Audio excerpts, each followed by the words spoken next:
Now you can ask me questions. Tell me about your relationship with you and Moses. Moses was a person I loved.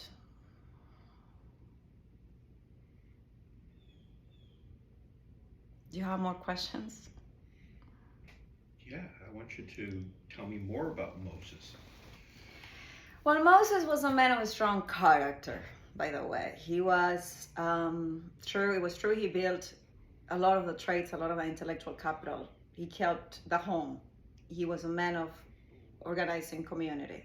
He was my partner in a lot of ways because I had to do a lot of things and he did a lot of things for me. What was going on in Egypt when you were there? Well, we were in war constantly and permanently. It was really a hell. People tried to kill us, and even in our sleep, I was trying to be killed. People tried to kill me everywhere. So it was a big threat. At the time, I would build costumes, and I designed this technique, for dance therapy. We would enter wars, and we would enter that from entertainment. Everybody in Egypt had costumes. I mean, it wasn't new that we built shoes with some kind of metal material. That's what flamenco is about, stepping on things and making some kind of noise. We wanted a very powerful entrance for self-leadership, for self-energy.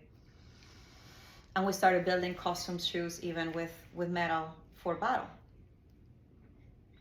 And the economy then, was the economy good in Egypt? How did the people live? The economy was wonderful because we were international civilization. That was the main point about civilizations. That's the main point about every civilization. We had already all the international community like it's in any other civilization, human history. Everybody was there. We built actually cultural exchange, because I designed different things, lifestyle, and we had a very, very important trade and a very important legacy. We were designers, the main trade. I mean, then the Italians, took the eye and all of those things, but they all learned from our civilization. They learned how to design things, how to live well, how to live in peace. Even psychotherapy, that was my main trade. As a matter of fact, I designed costumes for war because I realized that it was better that people potentially internalize a warrior, and that they already said something very important about the human trait, which is that we're all animals, and if you cross somebody's boundaries, everybody's going to attack you. So therefore, people felt more comfortable already having things said that way, owning their own warrior-like person. And I began to say those things because I was a high priestess, and that was my spiritual philosophy, that people had to try to live in honesty and in peace to the best of their ability, because obviously we were all murderers at the time. Who was a cynic? I mean, I wasn't a cynic. I never was led from cynicism. So that was... Now, you refer to yourself as a high priestess. Who is your God? My God is the one and only. I by the meaning of priesthood is that you have direct contact with God by the birth of virtue of being a human being. And that access everybody has. I didn't say anything differently. The difference that we did in Egypt is that the high priestess was a woman.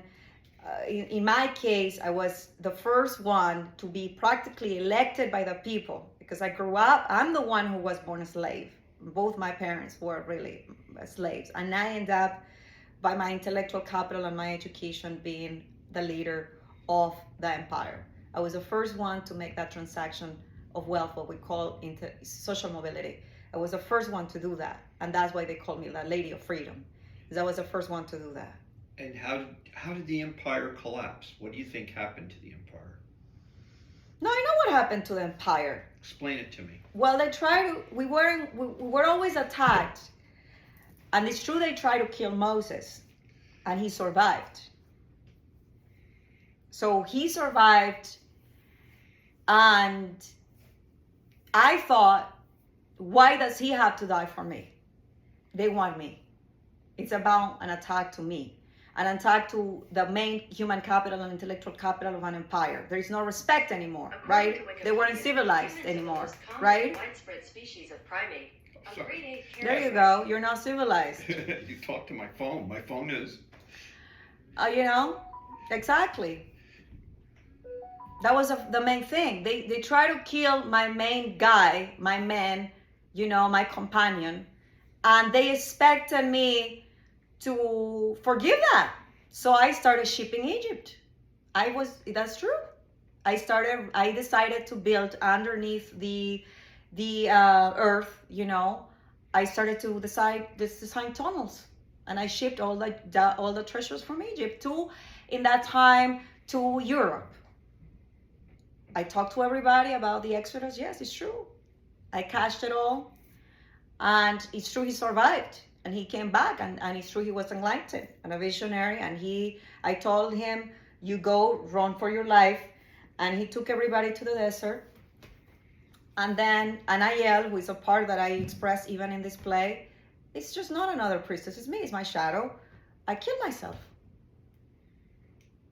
And that's the Exodus. So I became Jemanja, the water.